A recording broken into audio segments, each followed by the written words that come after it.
process in the Philippines can be a tricky one, especially if you're new here. But that's why today I'm going to cover 5 mistakes every foreigner makes when renewing their visa in the Philippines. So you'll want to stick around for that. But it's raining right now. I've been running some errands, so let's head inside. Okay, we've made it inside. A little bit of rain outside today, but you read the title, you saw the thumbnail, so let's get into it. The 5 mistakes foreigners make when renewing their visa in the Philippines, and these are actual mistakes that I've made, so you can learn from me. Mistake number 1 is not knowing your visa expiry date. I know a lot of people talk about the Philippines being this paradise, and for myself and other expats, it definitely does feel like a paradise. However, you still have to make sure you're on top of your game. And one thing that has gotten past me even is my visa expiry date.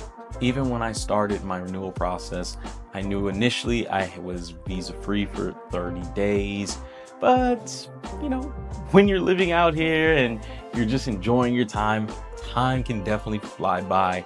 You know, it wasn't until I needed my passport for an unrelated situation for whatever reasons, and I'm pulling things up, I'm looking through my passport, and I see the stamp, and I said, oh, wait a second. My visa expires in a couple of days. I need to rush. I need to get down to, whatever office, the Bureau of Immigration. I ended up going online and spending hours upon hours upon hours of research just trying to find the place I need to go, the steps I need to take, how much money it would be. And it was a headache. It was a nightmare, but I actually was able to get it done. So that's one thing you don't want to miss out on, is losing track of your visa expiry date. From now on, I always mark it in a calendar. I always have a notification set on my phone to notify me at least a week and a half, if not a week at the latest, when my visa expires, because you don't want to get yourself in a pickle or get jammed up and get hit with any extra fees or fines, or God forbid get deported and get kicked out of the country. No one wants to do that. So that would be mistake number 1. Following up with mistake number 1 is mistake number 2, not having the correct documents. Now, this is personally not a mistake that I've dealt with. However, I have come across expats and different foreigners who have dealt with this mistake, not having the right documents, not having the right things in place, and essentially getting to the Bureau of Immigration office and wasting time, having to come back home or come back to your hotel or your Airbnb or whatever accommodation you're in, gather those documents, bring them back, and as you know, if you're in the Metro Manila area, especially Metro Manila, you're going to deal with traffic all time of the day, morning, noon, and nighttime. So you never want to put yourself in a situation where you have to go to the Bureau of Immigration office to renew your visa, but because you didn't have the right documents, or you forgot something at home, or you left this, that, and the third, now you have to go back. And in case you're wondering, some of the crucial documents needed that people could forget, I don't see how you could forget this, but passport. That could be a document that you might forget. Maybe you're thinking, oh, well, I can just leave my passport at home. Why are they going to need this? I just need to go down to the Bureau of Immigration's office and get this paperwork signed and everything will be great. No, you actually need to bring your passport. If you have a previous visa extension, that would also be wise to bring as well. Any paperwork like that, you're going to need to get your visa renewed. So mistake number 3, underestimating processing time. A lot of people think I can just go in there, fill this paperwork out, get this done, a couple of minutes, I'll be in and out.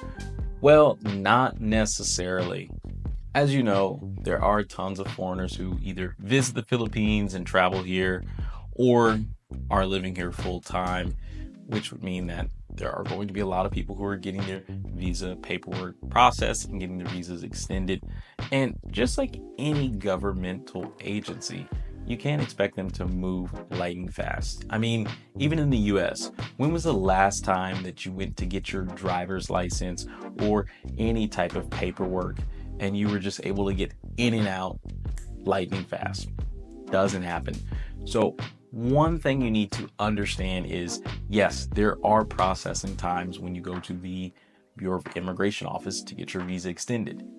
And it could take a couple of hours, or it could even take a couple of days, depending upon the location. There are some locations that I've heard of where literally it doesn't matter, what time you get there, it's going to take a couple of days because that location just has so much traffic and so many visa applications. One useful tip that I found out just from doing research is, if you can, try to go to some of the other smaller offices. There is a smaller office around where I live where I can just go in, go out, and although I don't have to wait several days to get things done, there's usually a shorter line. I'm able to get to the agents a lot quicker and get the ball rolling a lot quicker. So that's just something to keep in mind. Also, one thing to keep in mind, the processing times can be different based on if you're getting your visa extended in the Metro Manila area versus a province. Mistake number 4, not having enough cash. Especially coming from America, I'm not used to a cash-based society where, cash is king. Unlike many government processes, visa extensions are going to be cash-based, so you want to make sure that you take out enough cash to cover yourself. Now, because visa costs can vary, and depending upon the type of visa, the length of time, these are all factors that can change the overall cost of your visa extension. But one pro tip that I would give out, and one recommendation that I used for myself, is just make sure to go to the ATM. My first time I renewed my visa, I took out around 4,000 to 5,000 pesos, which seems pretty steep. However, I wanted to make sure that I had enough money and enough funds so that way I wouldn't have to go out and try to search for an ATM. That's one route that you can go. Or if you're going to just play it by ear and wait till you get to the Bureau of Immigration office, which I don't necessarily recommend, but hey, sometimes it happens. Just make sure you find an ATM close by or relatively close by, at least within some walking distance. So that way you're not setting yourself up for failure and you're making it a nice, smooth, easy process. Remember, this is not something most people are excited to do. However, this is something we all have to do, especially if you want to remain in the Philippines. You got to play by the rules. And this brings me to point number 5, misunderstanding the rules for visa extension. As you know, there are different types of visas that you can get in the Philippines, from traveler's visa to retirement visa. I believe they even said they might be coming out with a digital nomad visa, which sounds really cool.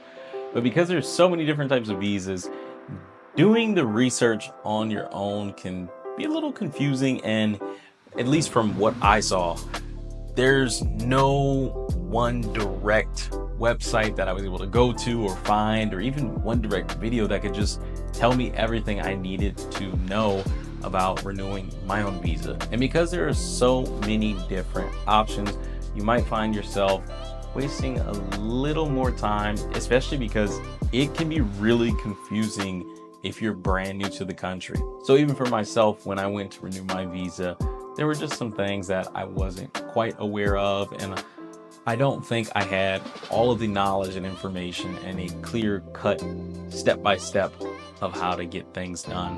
One pro tip that I can give out. So I've renewed my visa myself, but I've also gone out and hired a company to renew my visa for me. And honestly, you're gonna save so much time. I mean, this whole time making this video, I'm not out standing in the the line in the Bureau of Immigration. I'm not getting in a grab and having to take this document and withdraw cash. Don't get me wrong, I did all of that stuff before. However, I have had a complete different experience to what my initial experience was, and I don't think I can go back. So that's going to be my pro tip for number 5, is reaching out to a visa extension company or a company that specializes in helping individuals and foreigners extend their visa. But there are so many companies out there that you could go with, and I've heard some horror stories from some, I've heard positive things from others. So for me, I ended up going with M&J Solutions Providers, and honestly, they've been fantastic. They stopped by my place. I didn't even have to, drop off my own passport. They actually made arrangements to come pick up my passport, which initially that, was a little scary, but I knew it was in good hands. They were very professional about it. They came, picked it up, they did their thing, and a couple of days later, I get my passport back, all intact, with the paperwork for my visa extension. And I just think about how much time I would have wasted going to the Bureau of Immigration office myself, standing in the line, having to wait, having to go to an ATM beforehand to, get the cash out myself. So I don't see me going back and renewing or extending my visa myself ever again. So I'm dropping a link to M&J Solutions Provider just so you can check them out. They specialize in all different types of visas, and they're very great at what they do. So you can check that in the description or the pinned comment and see what services you'd like to get from them. I always recommend implementing all of these tips because, once again, no one's waking up excited to extend their visa. It's a process that we as foreigners in the Philippines have to go through, and it's a smart thing to play by the rules and abide by the rules. But if you can implement those tips, it would definitely save you so much time. So once again, those are going to be all of the mistakes and the pro tips for those mistakes. So if you enjoyed this video, make sure to smash the like button, hit the bell for notifications, and drop me a comment. What are some questions that you have about the visa extension process out here in the Philippines? Of course, the process to extend a visa could be different in any part of the world, but this is geared towards people wanting to travel to the Philippines or ultimately live in the Philippines for a long-term basis. So drop your questions below. I would love to answer as many questions as I possibly can. So let me know and I will answer them. But that's going to be it for this video. I hope you all enjoyed this one. And if there's any other videos you want me to make in the future, please let me know as well.